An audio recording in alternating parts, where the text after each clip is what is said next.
Hi, I'm Dr. Karen Perkins, and I am so excited for our show today, which is Straight Talk with Dr. K.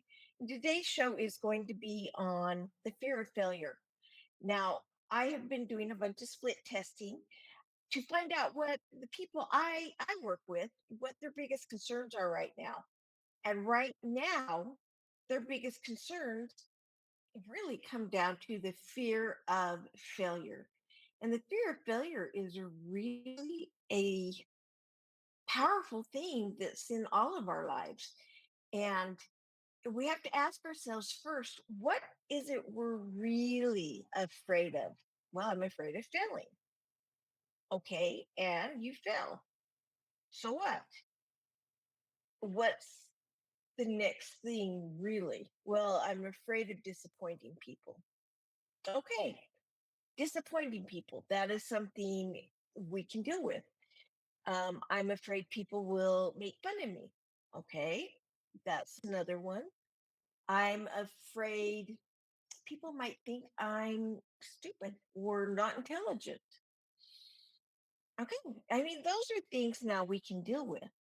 Failing is not a big deal because it is from some of the world's biggest failures that we have some of our best inventions.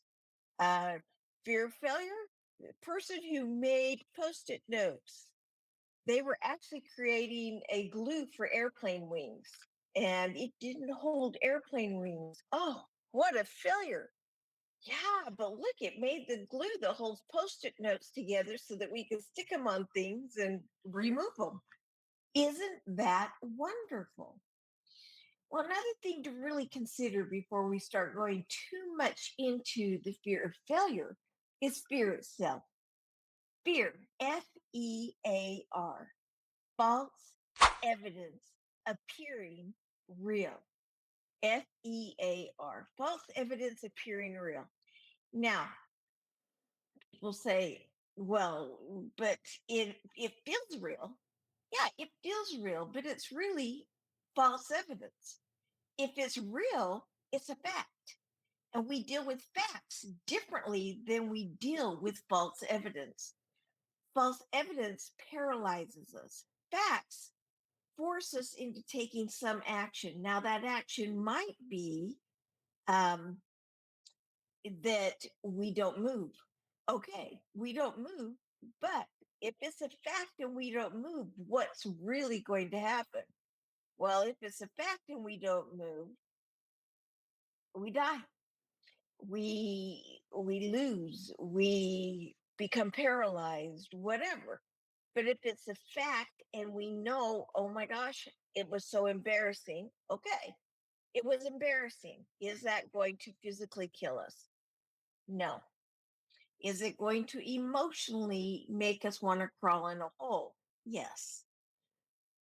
Or we look at embarrassment as, wasn't that nice of me to do something amusing for other people? I'll be honest with you, most of the time, if unless you react to the embarrassing situation, and by react, I mean you go, oh my gosh, I'm gonna die, and you are overly sensitive to it. People are not going to even remember it. They will tease you about it if they know that you are really emotionally attached to that embarrassing moment. I mean, I cannot tell you the number of embarrassing moments that I've had. And if somebody does bring it up, I laugh and I say, yeah, that was really embarrassing. And for the most part, I'm not mocked or teased, or that's not what I'm known by, is that particular embarrassing moment. And, have I had a lot of them? Absolutely. Have I failed a lot? Absolutely. Have I succeeded a lot? Yes. Because I failed fast, and I moved on to the next thing. Well, fear of disappointing people.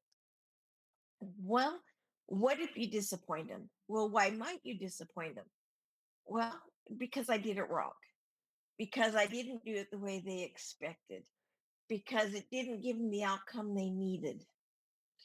Well, What if I let the fear of failure paralyze me into not taking action?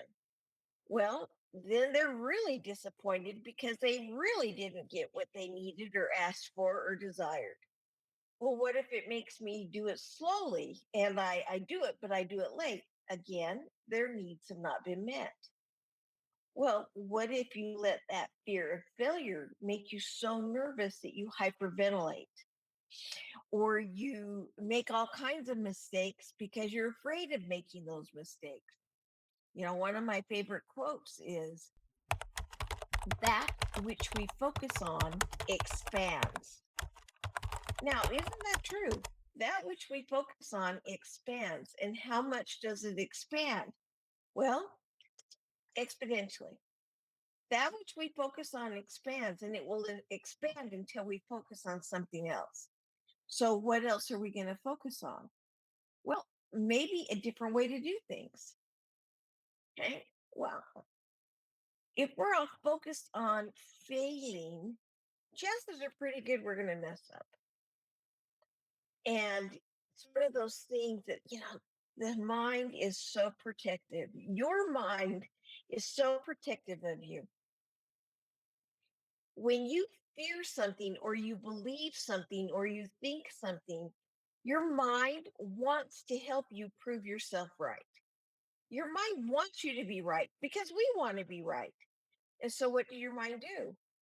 It goes out and it looks for every possible evidence that you are right, or it will help you create evidence to make you right. Now, if you start creating evidence to make you right, more likely to fail. But just thinking I'm going to succeed isn't going to make me succeed. Probably not. So, what do you have to do to succeed? Well, prepare for it. But it's stuff I don't know. Okay. Well, what's a way to avoid fear of failure? Learn about it, try it. If you don't do it the way you want, try it again, learn some more, go to an expert, or maybe it's something you don't need to be doing yourself to begin with.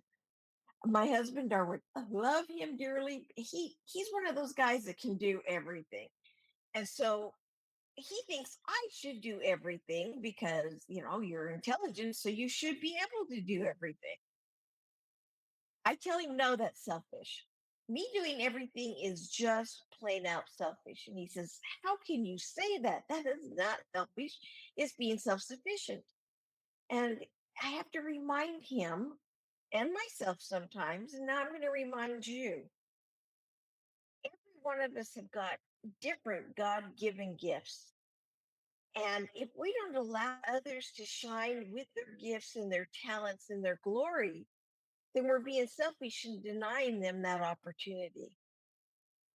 We're denying them that opportunity. And if we did everything ourselves, it would be a lonely, boring world. And we wouldn't need anyone else. They wouldn't need us. We'd have no friends. We have to allow other people to shine in their glory. So if it's something we really feel strongly, this is not my talent and not something I'm going to do justice to, then is it bad to find somebody else that can do it justice? I don't think so. Now, sometimes that's not an option. Sometimes there is no one else where you're at or in your circumstance that can help you. So do the very best you can do. But what if my best isn't good enough?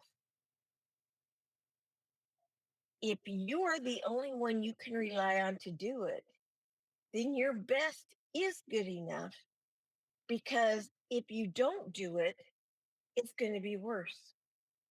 And if you not doing it isn't going to make it worse, then consider, is it really something I have to do? Is it really something I have to do? Well, the fear of making something that people are going to laugh at. You know what? Doesn't matter what you do, how great it is, how insignificant it is, how horrible it is, how embarrassing it is. no matter what you do, there's going to be something that smiles. Sometimes there's going to be someone, excuse me on that, there's going to be someone that's going to smile and say, I could have done that better, or I can't believe they did it that way. That's a fact. Einstein had people laugh at him, and he's brilliant. In fact, people still laugh at him. What do they laugh at? Well, a lot of things. One is hair. But when you think of Einstein, you think, how embarrassing he had wild hair. No, you think of how brilliant he was. You think of Einstein's theory. You think of any one of his million quotes that he had that have been a life altering. Somebody was laughing at Einstein. Okay, so what? So what? What if you do something embarrassing? Somebody's going to say, I'm so grateful they did that embarrassing thing because it gives me hope that I can keep going if I do something embarrassing. So what if you do something embarrassing? People, for the most part, are not going to remember you. And now, if it's in front of your friends or your family, yeah, they'll remember you. But an example, I'm running through the airport in Minneapolis, St. Paul, and I do not know what I did or how I did it, but my luggage got caught on something and it stopped and slammed to the ground and it allowed me to fall. And I fell, and I not only fell flat on my face, but I rolled up onto the top of my head and back down. Now, imagine that if you can really think about that. Here I am rolling up on my head and back down. Person roll. I it's the top of my head. I was full body. How horribly embarrassing. People are stopping going, ma'am, are you okay? Are you okay? And I'm like, yeah, I'm just embarrassed. Now, I honest to be truthful with you, I wish somebody recorded that and would share it with me. So if anyone watches this and saw that and had it on your iPhone or your whatever at the airport there, please share it with me because I would love to see it because I'm sure it's hysterical. And honestly, if it happened to somebody else, I'd probably laugh. Well, it happened to me, so I'm going to laugh too because I am sure it looked funny. Um, yeah, was it embarrassing? Absolutely. Did I avoid going to the carousel to pick up my luggage for a while? I didn't want to run into all those people again right at that moment, but that's okay because unless they watch this video and they see, oh my gosh, it was her, they don't know who I am, or if they do, they don't remember. But this has been Straight Talk with Dr. K, my opinion on the fear of failure. It is a real fear. I'm not mocking you if you have it. I want you to do everything you can to not have a fear of failure. Well, it's been great talking to you. I enjoyed my time with you with Straight Talk with Dr. K. And until our next conversation, ciao for now.